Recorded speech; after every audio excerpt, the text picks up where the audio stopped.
Wah, jangan sakit-sakit. Tetap jaga kesehatan ya teman-teman.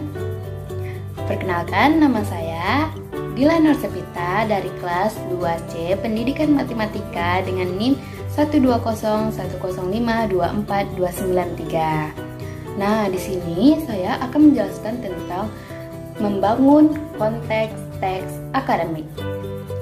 Nah, apa aja sih yang mau dibahas?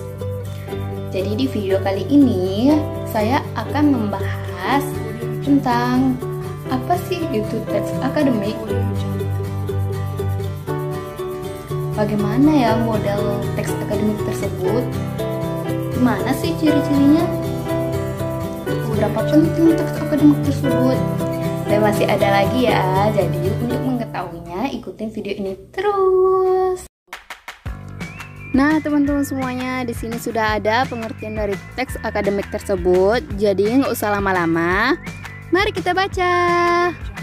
Teks akademik atau lebih sering juga kita sebut dengan teks ilmiah adalah tulisan yang diperoleh sesuai dengan sifat keilmuannya dan didasari oleh hasil pengamatan, penelitian dalam bidang tertentu, disusun menurut metode tertentu dengan sistematika penulisannya yang bersantun bahasa, dan isinya dapat dipertanggungjawabkan kebenarannya ataupun keilmiahannya.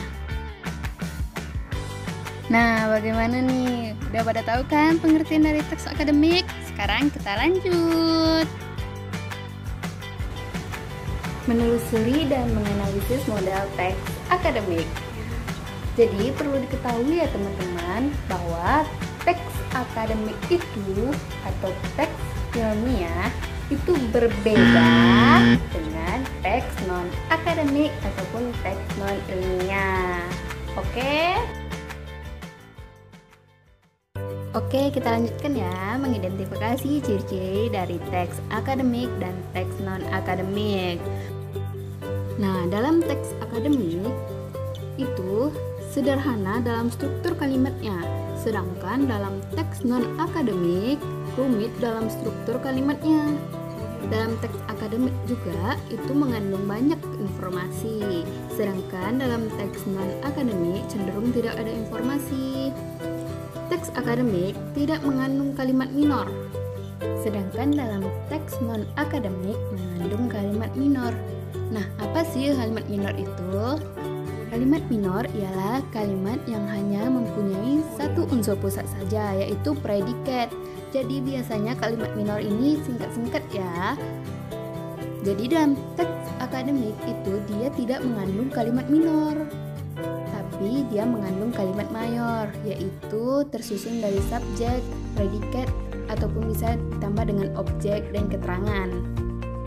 Jadi kalimat dalam teks akademik ini biasanya hanya dimengerti oleh sekelompok orang tertentu yang sedang dalam bidang keilmuannya tersebut. Jadi dalam teks akademik dia menggunakan kalimat bahasa Indonesia yang baik dan benar. Dan dalam teks non akademik itu kalimat minor ialah kalimat yang bisa dimengerti oleh semua orang. Nah, ciri selanjutnya dari teks akademik ialah mengandung kalimat gramatikal. Seperti yang dibilang tadi bahwa kalimat akademik itu dia harus mengandung subjek, predikat, bisa ditambah objek dan keterangan. Sedangkan dalam teks non akademik dia tidak mengandung kalimat gramatikal. Jadi dia bisa berdiri sendiri dengan hanya predikat saja. Nah, kemudian cirinya teks akademik ini tergolong dalam genre faktual. Jadi teks akademik ini betul-betul dapat dipertanggungjawabkan.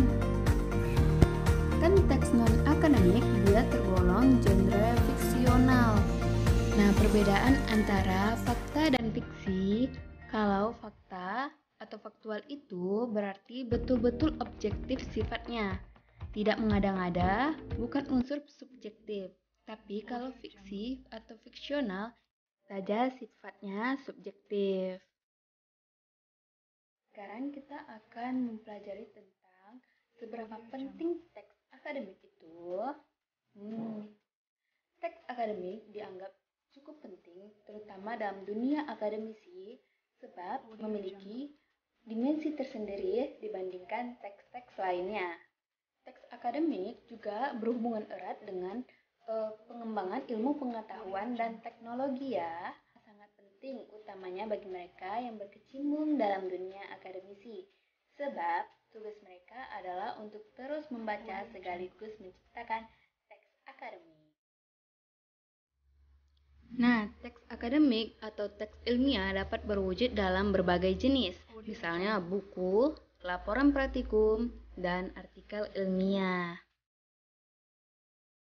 Genre makro adalah genre yang digunakan untuk menamai sebuah jenis teks secara keseluruhan, yang di dalamnya masih terkandung genre-genre lain sebagai subgenre. Subgenre yang dimaksud adalah genre mikro. Teks genre mikro yang terdapat dalam genre makro seperti teks deskripsi, laporan, prosedur, eksplanasi, eksposisi, dan diskusi. Teks genre makro dalam bentuk ragam tulis dapat berbentuk ulasan buku, proposal, laporan, dan karya ilmiah. Nah, segitu dulu ya video pembelajaran kita pada kali ini. Semoga ilmunya dapat bermanfaat. Mohon maaf sekali apabila ada kesalahan dalam penyampaian pembelajarannya. Wassalamualaikum warahmatullahi wabarakatuh. Bye-bye.